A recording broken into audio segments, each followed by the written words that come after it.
Good morning, everyone, and welcome to this morning's webinar. Thank you, as always, for your patience. It's lovely to have you join us today. I think I just wanted to make sure two things. First, that you could see the disclaimer, and David tells me that you can. Plus, we wanted to get the recording underway, which I can see from my little tab here that that's underway as well. So there's no reason not to get cracking. But before we do, can I just remind you, this can be a very risky business, so please don't ever think of using money that you cannot afford to lose.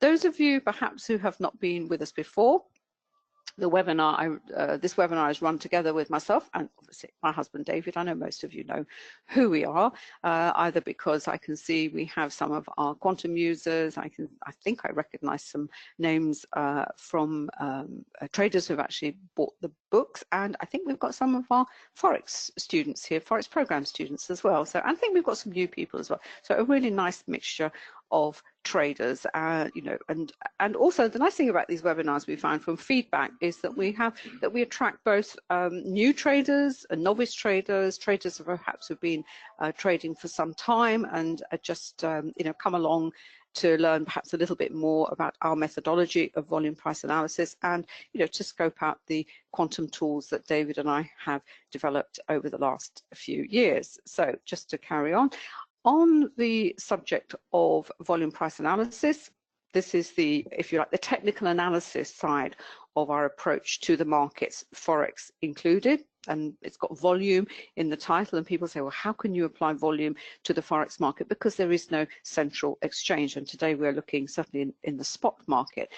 And yes, that is absolutely true. And the volume that we use, that we analyze and we look at, is what is delivered, is tick volume, and it's the feed that our broker is delivering to us. And you know, there's a difference in the quality of feeds. So we always suggest that you open any account with a good quality, fully regulated broker. And it's actually been established. There have been some papers and traders with far more experience that we have. The tick volume that is delivered in the spot forex market is good enough to use for volume and volume price analysis purposes. But volume price analysis, I said, is just one element of our approach to this market. We also have to consider what the fundamental news is, the fundamental risk, if you like, on the day. What are the news releases? But we also have broadened that out to include what we call the relational analysis, looking at the related markets, how the markets all interact with each other, what is happening in the bond market, what is happening in equities, because all these markets do, as I said,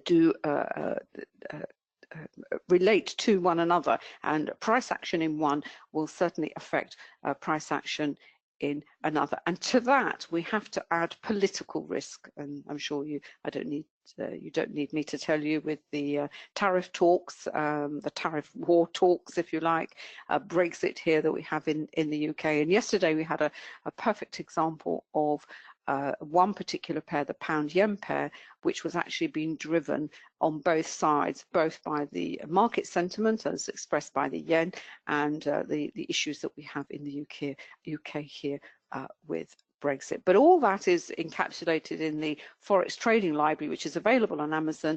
It is the digital version of the books, and it's $9.99. So if you want to expand your knowledge of the approach, all the information is there on Amazon. And this is a slide from the Forex program where we go into these aspects in very, very great detail, price action, volume, and as I said, all the other related markets, and really what you need to know to become successful in this market. And finally, the quantum tools that David and I have developed, they're really there to support the methodology. They're not there to replace the methodology. All indicators are supportive, whether it's standard indicators or proprietary ones that we have here that we've developed for, certainly these are the Forex specific ones, and the ones that we're looking at them all today, but we always start with the one on the left here, which is the currency strength indicator, which tells us what the individual currency is doing in any particular time frame. And while I get my screen up and sorted with my charts, because I've had to pile all my charts onto one profile, and they look a real mess. So let me just sort that out. I'll just pass over to David, and he can say hi as well. You can switch over. Thanks, darling, and a very warm welcome to you all. Good to see you. I hope the weather's as good as it is here this morning. Lovely, glorious day, sunshine, and hopefully going to be warm today too, so it's lovely down here in Hampshire. If this is your first time along, a very warm welcome. I know we've got a lot of regulars in the room, so welcome to you too. And if this is your first time, if you have any questions, please just drop them in the chat box. We're happy to answer them in that way, or alternatively, if it's a longer question, I'm just fascinated by the number of charts that Anna's got up, sliding backwards and forward. As you probably noticed over the time, if you've been coming along regularly, you know mine are quite neat and tidy, and I tend to be a little bit more messy. If you have any questions, the longer questions, we'll answer them on air for you. We focus primarily on two platforms here, primarily on MT5, but I've got the NinjaTrader running, NinjaTrader 8 running on my side, so we'll flip-flop between the two if we spot things that we can highlight various aspects of what's going on in the market this morning. Just a quick heads up to Brexit. I'm sure you're sick to death of it, but just to make you aware that if you're not aware, next Thursday we have European elections, and if the polls are to be believed, and it seems in this case they probably are, the mainstream parties here are going to get an absolute hammering, and the chances are we will see a lot of Brexit voting going on in the UK. So that is almost certainly going to impact the pound. Probably not so much intraday, but certainly overnight and into Friday. We're here next Thursday anyway, but certainly back end of the week there will be more volatility. So if you're trading the pound, just be aware of what's going on in Europe in terms of voting. I'm going to pass back to Anna, and we will get going. What I've actually got up here at the moment is, in fact, a matrix. This is what we call the manual matrix of the pound pairs, as you can see here. And they're actually the daily charts, because it's the daily charts that I want to start with. As I said, with the pound yen, some of you may have read my little summary of it on one of the Facebook pages that I have. I think it's called Anna Cooling, Learn Forex Trading, because it was there was just some lovely VPA lessons, and also explaining, also highlighting the amount of time that a market can stay in a congestion phase. Congestion phases are phases of price action that you see on all time frames on charts, and it's where the price is really range bound. It can be a very narrow range. I think we looked at the Aussie yen. Was it the Aussie yen a little while ago? I think the Aussie yen until about 6 weeks ago had been in the longest one of the longest phases of congestion, and not just congestion, but a very tight range. And if, as a trader, you are focused on maybe just one or two pairs, you're not like us. We look at the full spectrum of the 28 pairs. What that means is that the longer, and it's in a tight price range, and you just like to trade as I said, one or two pairs, it can be very, very frustrating, because if it's in congestion on the slower time frames and in a very tight price range, it's not going to move very far or very much in the faster time frames, and really, as I said, it'd be very, very choppy. So the decision as a trader is, do you then say, okay, you just be patient and hope that the pairs that you focus on are not going to be in this state for very long, or like us, you say, well, okay, I'm going to broaden my my search, if you like, for a trading opportunity, maybe not focus on 2 or 3, maybe 5 or 6, and just look for trading opportunities. But the first thing is you have to look at the slower time frames and just see what kind of market state, is the pair in a congestion phase. There's nothing wrong with it, as long as there is plenty of breadth, if you like, in the congestion. Then on the faster time frames, it will certainly, trading opportunities will be there. And given that markets tend to be in congestion much longer than, for far longer than they are in trend, as it were, understanding how to interpret the structure of a chart is really absolutely key, and using multiple time frames as well. And we often get sent, we always get, I particularly get a lot of emails from traders saying, well, you know, this is my chart, the one chart, one time frame. Well, why did that happen? You know, what's your view of this? And I always have to go back and say, well, that's awfully interesting, but you know, one chart in isolation doesn't really tell you an awful lot. And as a trader, you really need to be looking at, well, I would say two, but I would say certainly three, from your trading, taking the trading opportunity, and certainly from a overall view is look at the daily chart. And I've pulled up the pound yen, but you know, you can do this with any pair, any market really. And if you look at the pound yen, what we can see here, the congestion phase is characterized, we use the volume point of control here, and it is it is what we call the fulcrum of the chart. It's the area of the chart where we have the deepest volume in terms of transacted volume. This is the histogram over on the left, and it's where the market has been in what we call agreement. In fact, there's no clear divergence to push this pair strongly in one direction or the other. Now, congestion phases, a lot of traders think congestion phases, they worry about them, they don't like them because they're associated with breakaway, breakout trading, and breakout trading, well, you know, you have so many fake outs. Well, given that, you know, if the market is going to be in congestion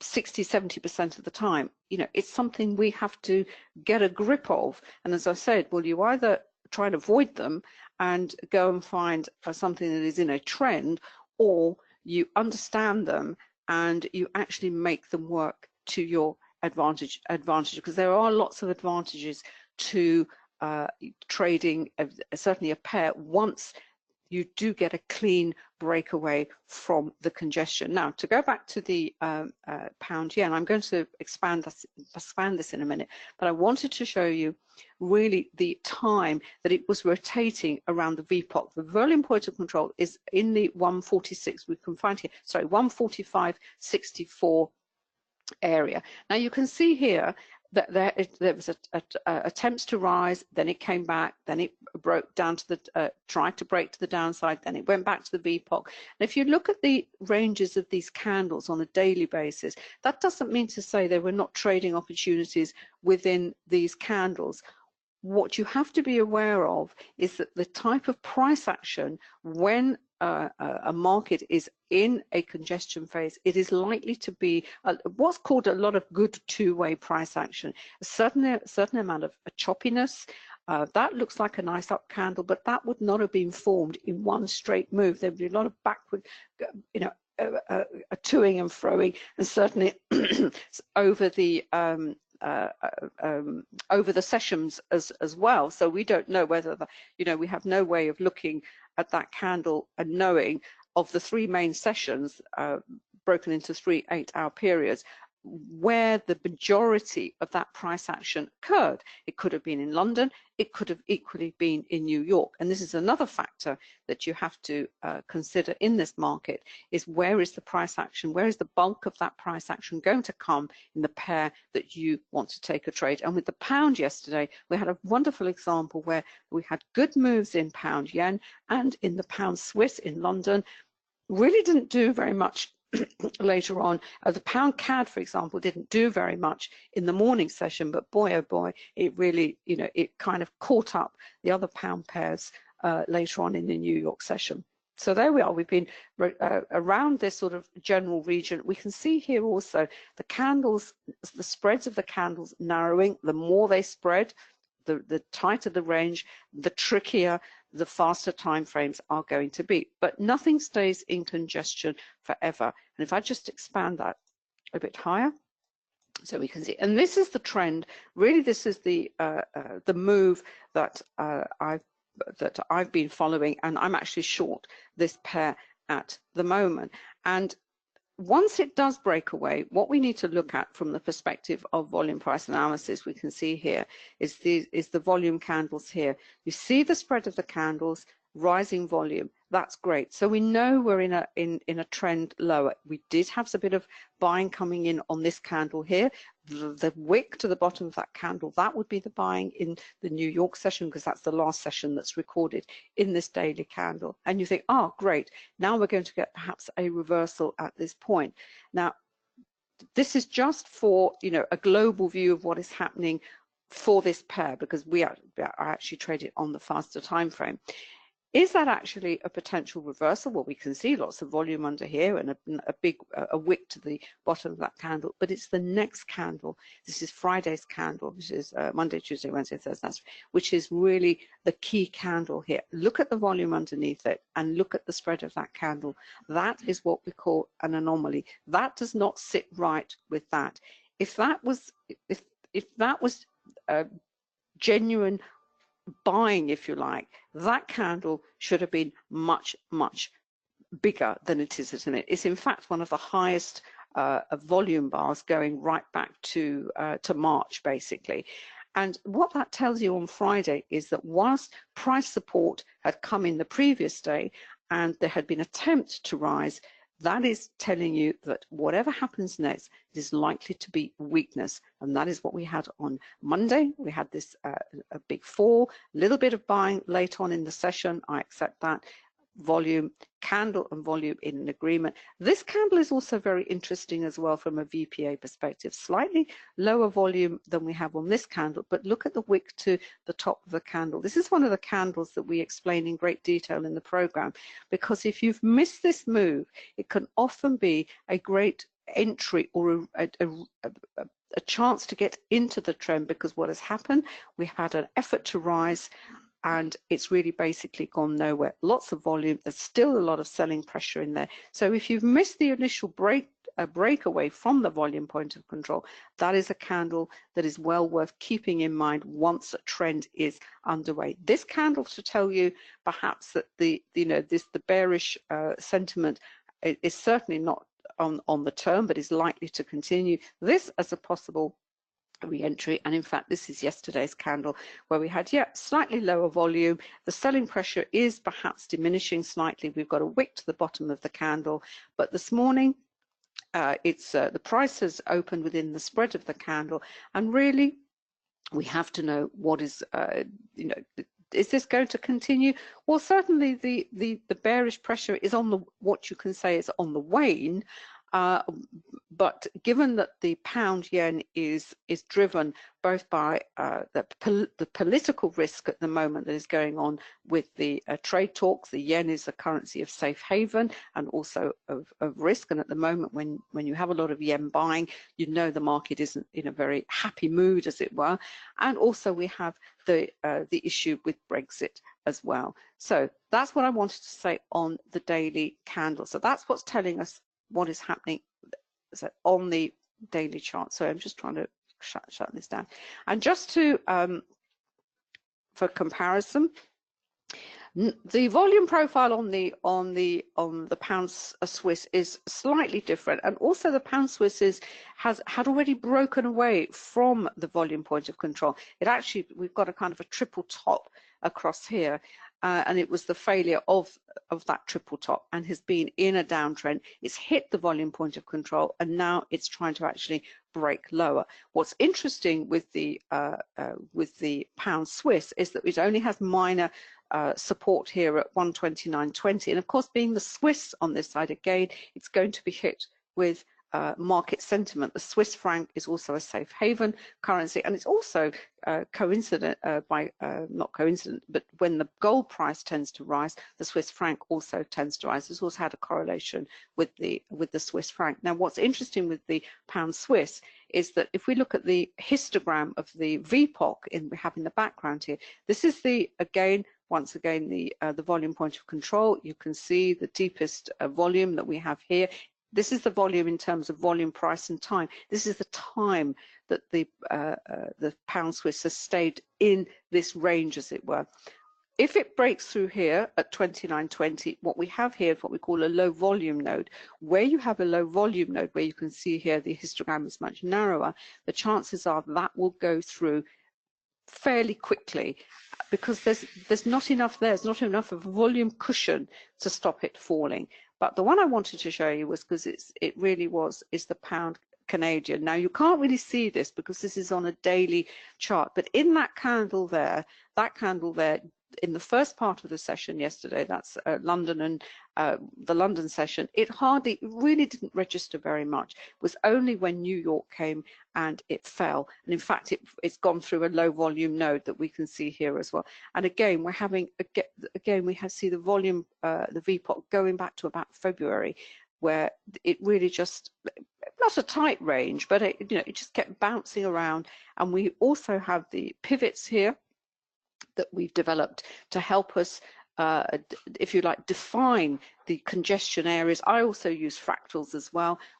And so you can have a defined ceiling and you have a defined floor. And once that goes through there, it's going to take a little bit more sluggish, if you like, the move, because there is this, quite sort of not deep volume, but it's there's no real. We've had the low volume node, so any move through there, I wouldn't say it's going to be a struggle, but it's certainly not going to be as fast as if that were a low volume area. So I just wanted to start with VPA before we looked at the actual indicators that we've developed to see what we perhaps should be looking to trade in the upcoming session.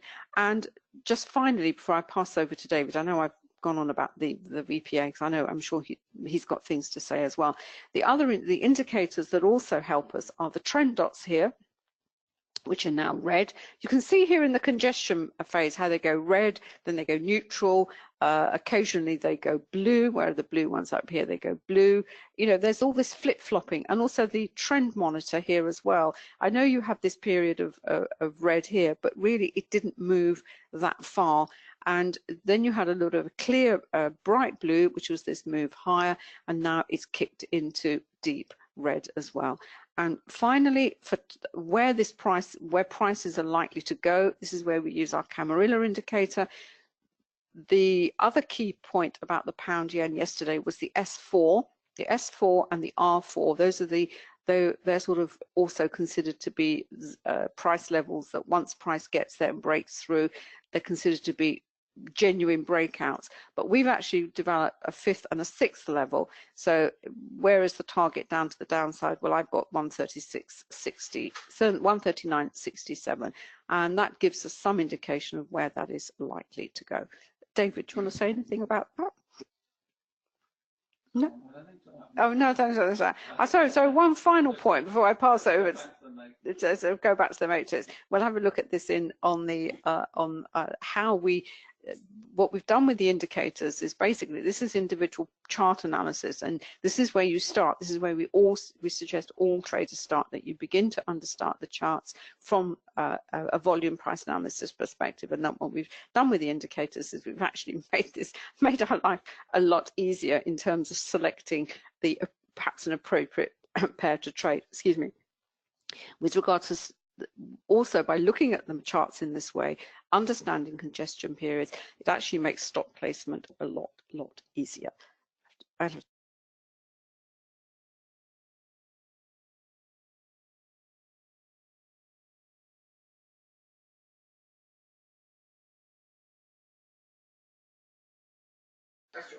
Just going back to the manual matrix, I haven't got anything to add to that because that was a masterclass in VPA, so I'm not going to try. All I would say is that just to go back to the manual matrix, which we've developed into the currency matrix, which does all this for you. But looking at those pairs, what's interesting, and it's one of the aspects of not only the matrix but also the array, is just to get a sense of whether sentiment to the pair and the currency that you're trading is universal, whether the buying or selling of that particular currency that you're considering in the pair is universal across the matrix. In other words, is everyone buying the pound or is everyone selling the pound? On the top line, clearly, everyone is selling the pound against those pairs. So cable, euro, and what's the top right one? Yen, of course, sorry. What's interesting when you move down to the bottom line, though, is yes, you've got selling of the pound against the Canadian dollar, but when you could pick out the pound Aussie, what's interesting about the pound Aussie is that clearly that heavy selling of the pound is not reflected so strongly in the pound Aussie. And the reason for that is because if you looked at the currency strength indicator on the daily time frame, on a slow time frame, the probability is that those two currencies will be moving in lockstep together. In other words, you've got selling of the pound and selling of the Aussie dollar, and hence you don't see a strong trend develop in that particular pair, which you need to know if your pair of choice is the pound Aussie, because clearly it's not the best selection because it's moving sideways or sideways-ish. And all really that is driving that is the differential selling in one currency that is marginally stronger than the other. So I would suggest in this case that the selling of the British pound is a little bit stronger than the selling in the Aussie dollar, and hence you get a slight downwards bias, a bearish trend starting to move, but very gently downwards, and certainly not as strongly as the others. And that's the reason, because those two currencies on this particular time frame are both being sold, and therefore all you ever see is the slight differential variation in strength between those two currencies.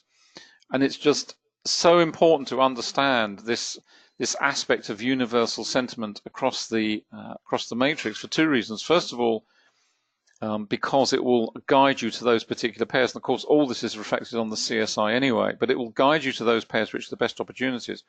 And secondly, if you're trading with universal sentiment, then the risk on that trade is that much lower, because if everyone is selling the pound or everyone is buying the British pound, then you are trading with everyone else in the market right now, and therefore you're not trading against the broad flow of sentiment for that particular pair, which happens. And that's what you see revealed in the matrix. You see this universal aspect of sentiment, and whether you are indeed trading with the flow or against it. Nothing wrong with trading against it as long as you understand that you are, and then in the fullness of time, it probably will reverse and join the others. And indeed, as Anna said on the pound CAD yesterday, very, very quiet in the European session, and then it picks up as the US session gets underway. And it's also another, what's nice about looking at charts in this way, and particularly across the matrix, is that you will see something reflected in perhaps a related pair, particularly where all the sentiment is universal, which will give you a heads up as to what is going on in your particular pair. It doesn't always work like that, but there are lots of signals and messages that you see in related pairs which will help to form your opinion, your analysis of what is going on in the pair that you have chosen to trade. Just very quickly, the pair I've got up on NinjaTrader is Euro New Zealand, because there was a really nice reversal came in, and I've been watching that while Anna was talking. It's developing nicely. It's getting down to the VPOC. Maybe we'll switch over onto my side. I don't mind. Do you want to stay with yours? I'm just going to do this. Okay. I'm just going to pass back to Anna.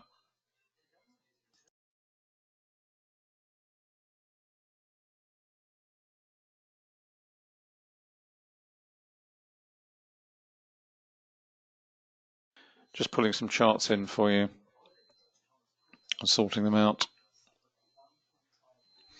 And really, just to go back to the point I was making, if you look at the automated currency matrix there, albeit it's a completely different time frame, it's on a 30-minute time frame, top left above the currency strength indicator.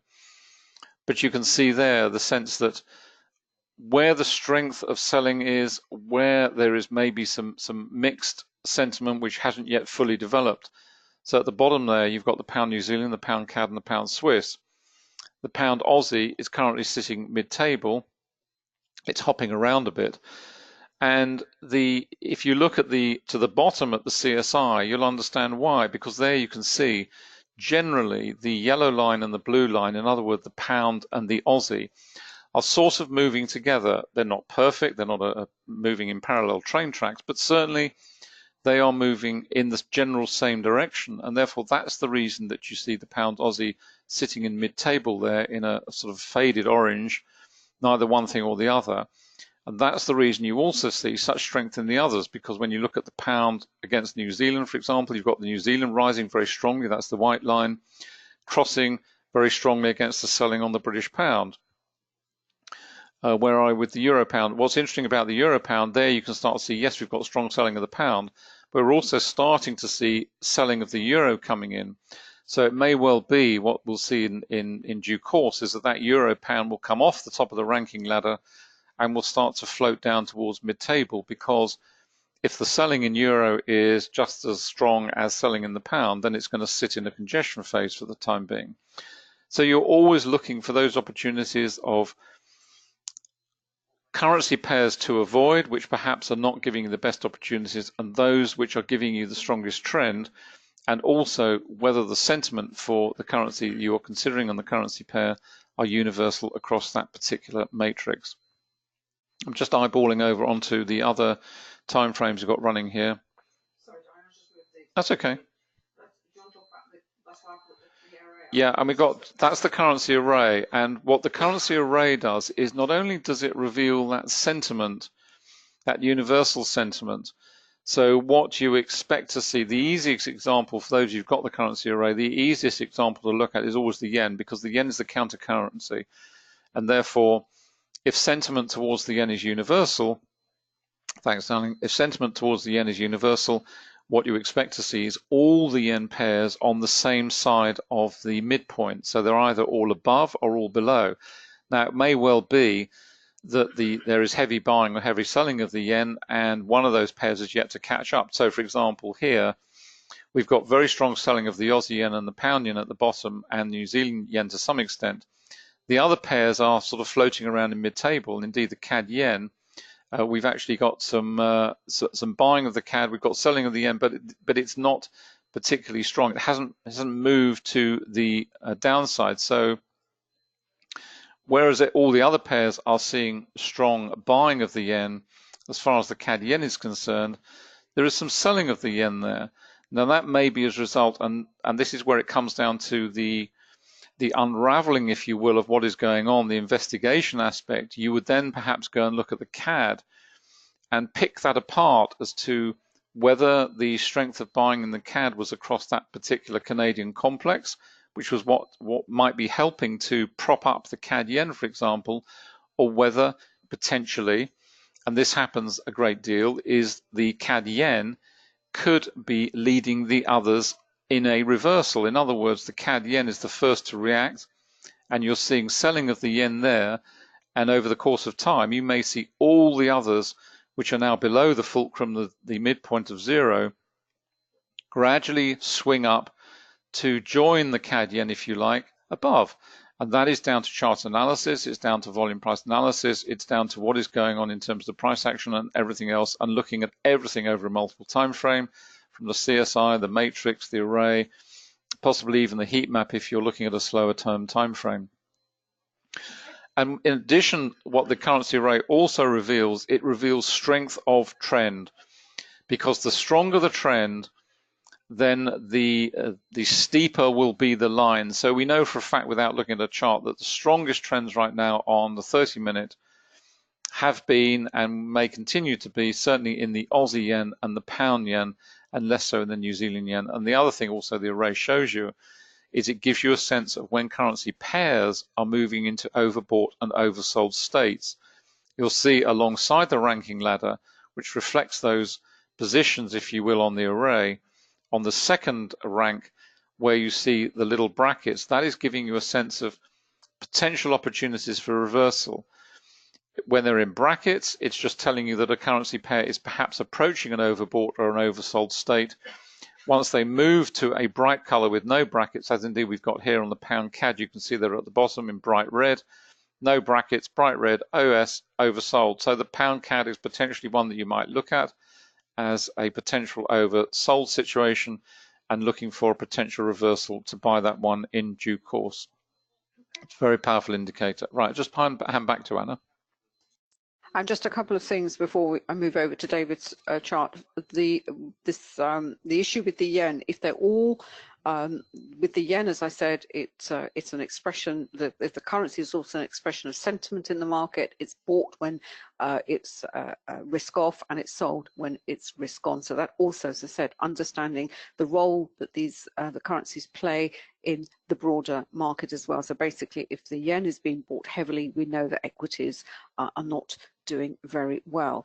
So that's the currency array. What we've also developed is individual indicators for the individual currencies. This is the pound index. I'll just take it off docked because I won't be able to change the time frame, and it's disappeared. Has it gone? This is, I have to do this, otherwise I've got too many. I haven't. That's it. So I'll go to just move those out of the way. There we are. I'll just change that so it's to 30-minute, and it simply tells us what is happening to the pound, just generally. And we can see here we've had a congestion phase for the pound. This is 30-minute, and now it looks to be breaking lower. We don't know what it's breaking lower against the most strongly, and this is where we have to go back to either a manual our manual matrix. Change that back to docked over again. There we are. Where is it moving most strongly? And you know, that's what these tools have been designed to do, and it looks as though it's certainly against the Canadian, and we've also got some movement against the Swiss franc, which we can see here. There we are, we're breaking through, and the target for that is 29.20. I'm just going to pass over to David. He's got Ninja Trader, and as I said, are you looking at the Euro New Zealand, David? Yeah. See what's happening there. Just swapping over to NT8, bear with us a moment, and just to confirm with regard to, just click that, show my screen, should be coming up now, hopefully. Has my screen come up, Dunning? Yeah, okay, brilliant. Just to confirm, the pound index, we've now completed that for Ninja as well. So if you have the full package of Ninja indicators, then you'll get the pound index added automatically. And of course, the same applies if you have the full package of MT4, MT5, exactly the same way. Just wanted to start with the CSI. The pair I've got up on multiple timeframes is the Euro New Zealand, and the reason I pulled that out is because when we started here, I had my eye on it anyway, because the euro was pretty strongly overbought. New Zealand dollar was very strongly oversold and was just starting to kick up. And it's something that you have to decide for yourself. Do you want to look for reversals, or do you want to look for trend opportunities? And I always look for reversals first. So when I'm using the CSI as my starting point, my eye is always looking at these extremes. That's the first port of call, always, every single time, because I want to get into trends early. I don't mind sitting around for a while. I don't mind having wider stops, which is the price you pay of entry. But your entry ticket is higher. I made the analogy last week that if you want the best seats in town, you pay a price. It's exactly the same here. If you want the best seat in the market, you've got to pay a price of entry, and that price of entry is higher because your stop loss is going to have to be wider to allow for all the buffering and congestion that goes on before a currency or currency pair starts to move. I'm prepared to pay that price. I've been doing this for a long time, but that's just the way I like to trade. I always look for reversals, because once the reversal starts, as we've got it going on now, you maximize the return that you're going to make from whatever position you've taken in the market. This is the one I'm following right now, Euro New Zealand.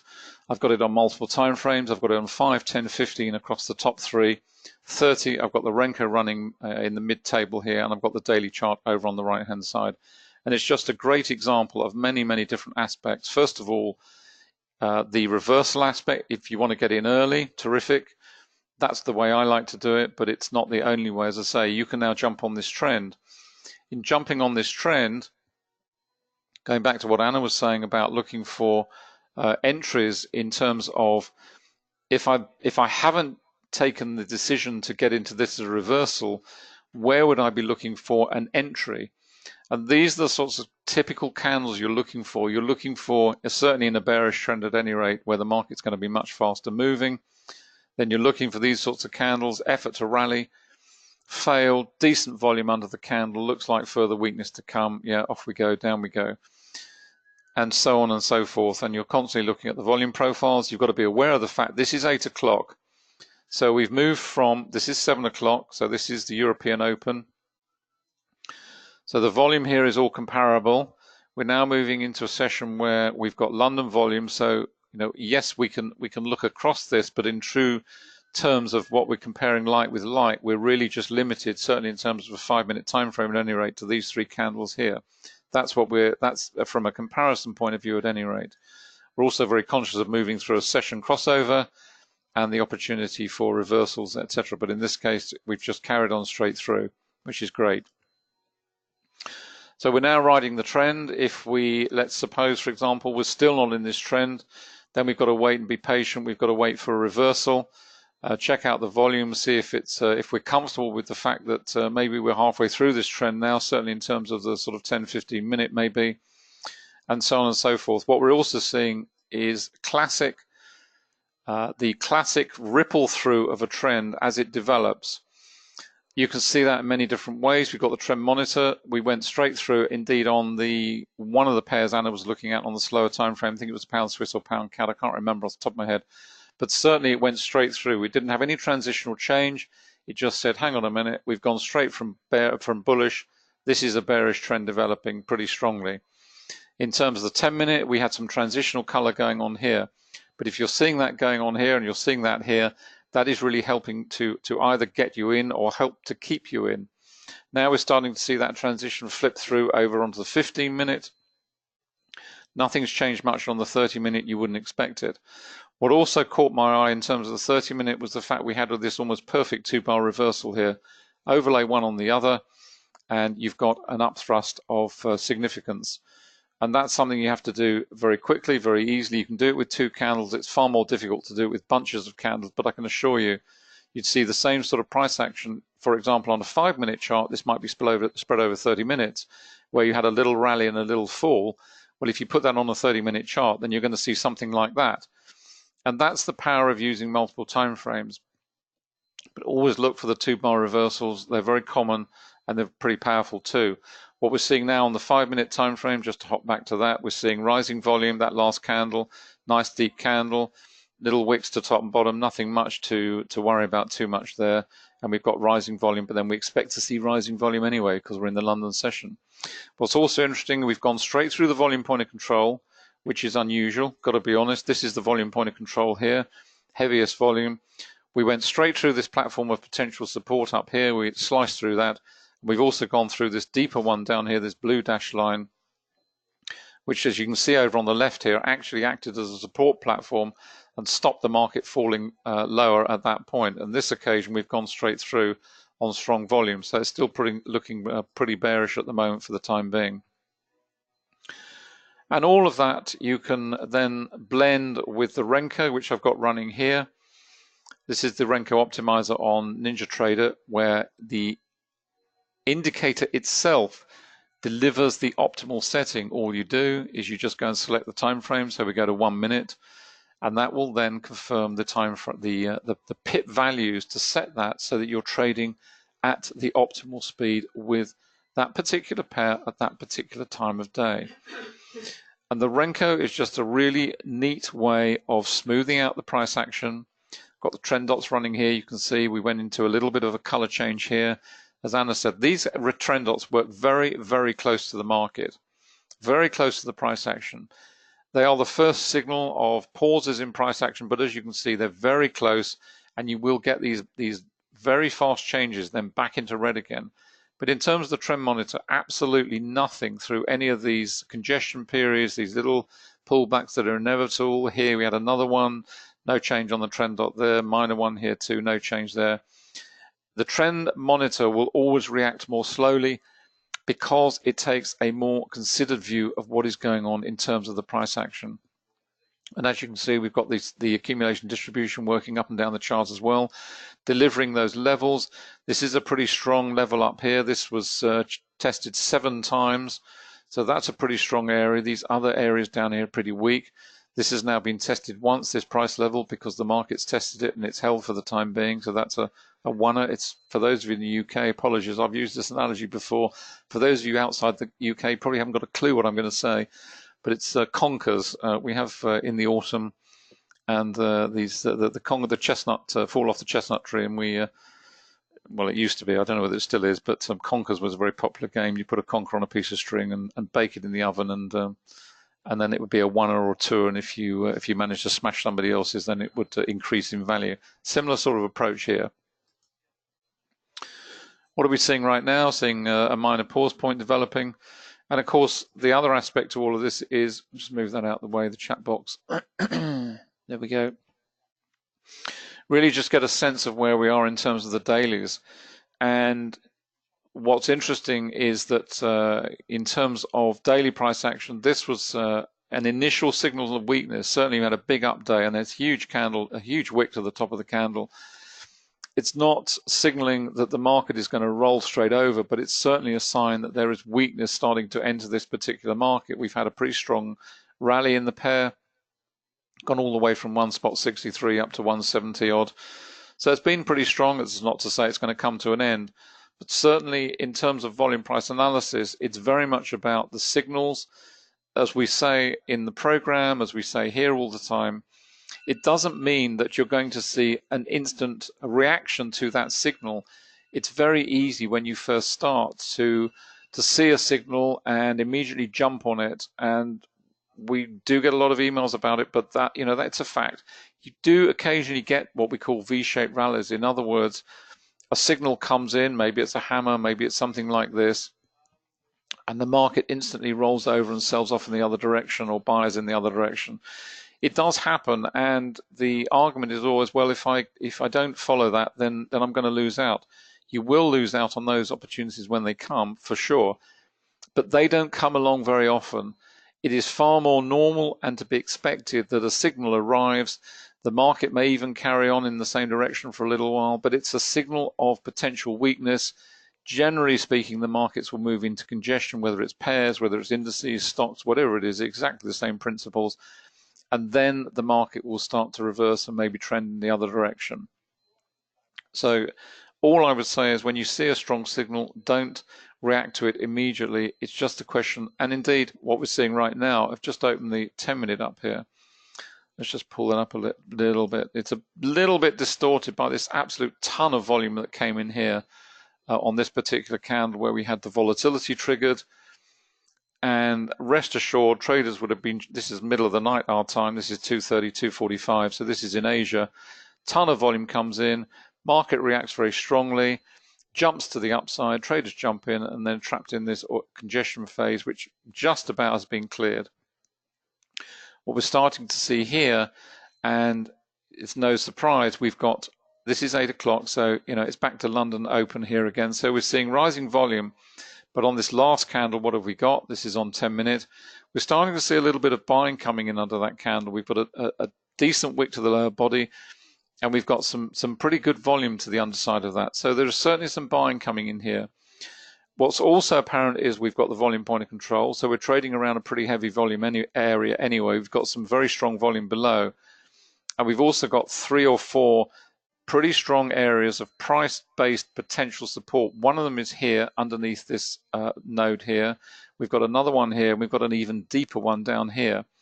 Pretty strong, those regions. So, it's just a potential warning sign that we're starting to see maybe some buying coming into this market. Maybe that move is now starting to come to an end. You'd be over on the CSI, you'd be looking at all the other indicators just to get a sense of whether this is now coming to an end. Is it a good place to be getting in? Are you going to close out? If you got in at the top, let's just have a quick look at the CSI. Let's see what's going on there. That's on 5, 10, and 15. Let's just head over there. There we go. This is where we are, Euro New Zealand. This is on 15. You can see it's still continuing. So for the time being, that looks okay. Let's just go to 5. Which is the one next door, see what that's telling us. That may well be getting to a state where the two pairs are now reaching overbought and oversold, which indeed they are. You can see we've had this nice ride up. The New Zealand, the grey line is now deep into overbought, and the euro hasn't quite got into oversold, but it's certainly starting to kick up a little bit. And that's why you are starting to see a potential reversal. Now, if you're running the CSI in multiple timeframes, as here on 5 and 15, you may be comfortable sitting through what is likely to set up as a potential reversal to the upside as far as the Euro New Zealand is concerned, or it may simply be a pause point. But at the very least, it is telling you part of the reason why that particular pair that you were trading short is now coming to a little bit of a pause point and possibly a reversal. And the same is true of the British pound. We've had this very steep fall right the way through most of the morning. It's now heavily oversold.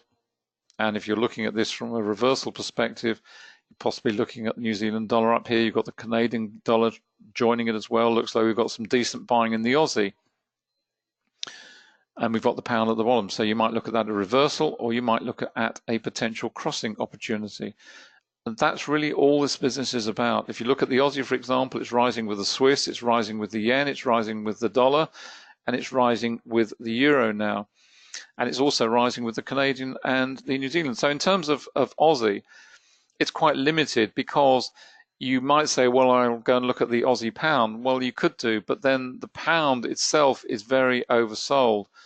And the possibility is that that will rally. So in terms of an opportunity there, I would suggest the Aussie is certainly not one to consider. So, there's better pickings elsewhere, whether you're looking at it as a trend opportunity on the CSI on this particular time frame. We go up to the slower time frame, it's up to 15, see what's happening there. This is the Euro New Zealand, that's the Euro. It's still falling, New Zealand is rising. But if that reversal on 5 does take shape, then what you'll see on 15 is you'll see these start to flatten off a little bit. And at that point, you've got to make a decision as to whether you believe this trend is going to continue further, or whether that reversal that you're seeing on 5 is actually going to translate through onto 15 and become a reversal in the opposite direction. Okay, that's it. Right, that's it. I'm going to pass back to Anna.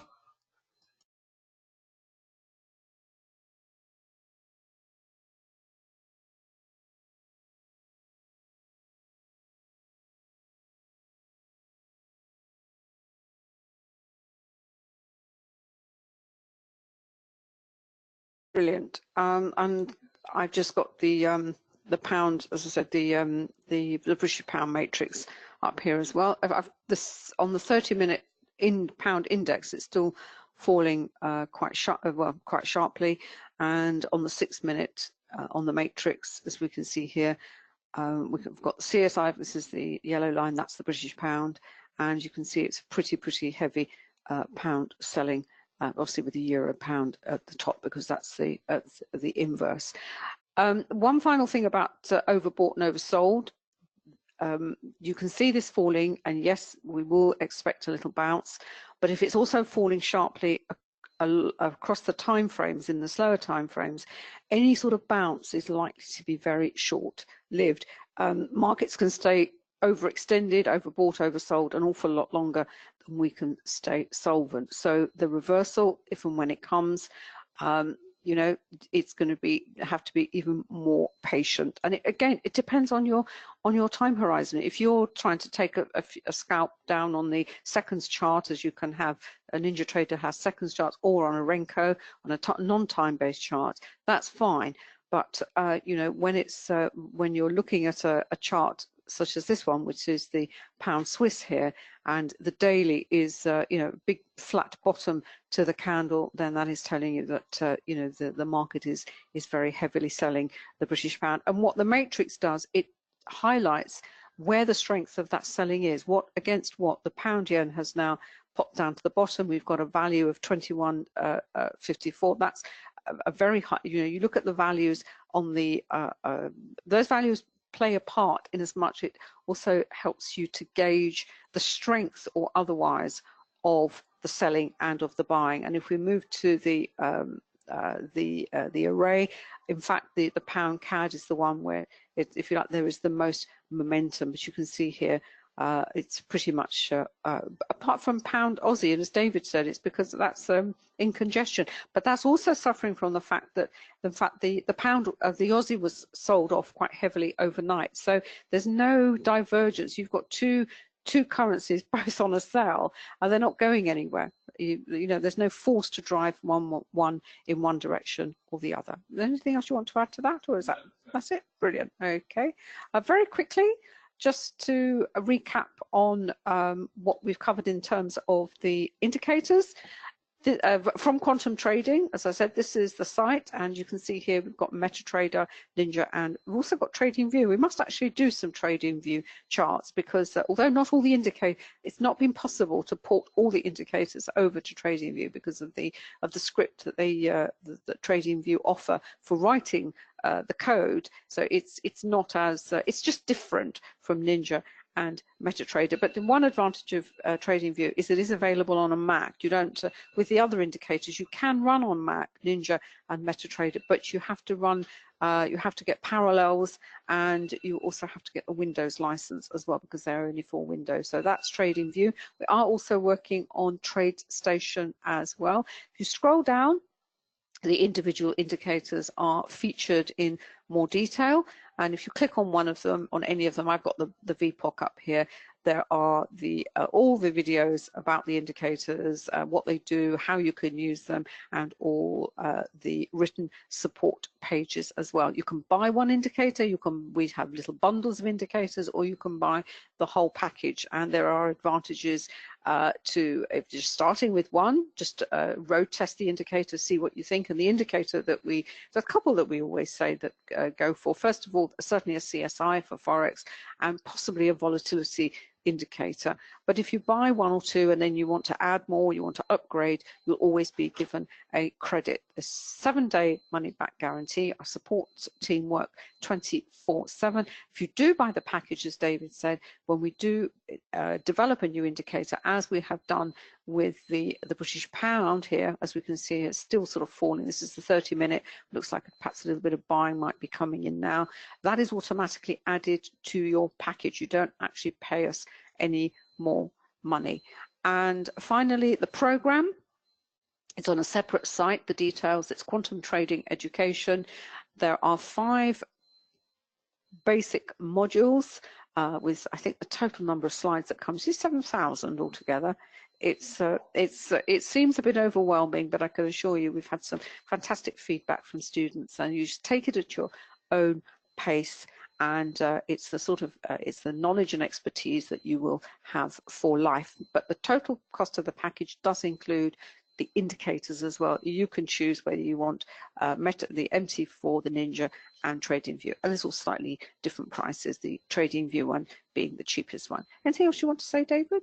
No? We are back later on for the US session. We will see what happens then. Thank you so much for coming along today. I hope you enjoyed and perhaps learned something that you didn't know before. And as I said, if we don't see you later, we will catch you again next week. So have a great trading day. It's certainly fun, and a lot of fun and games at the moment, but then trading it should be fun and it should be enjoyable. So take care.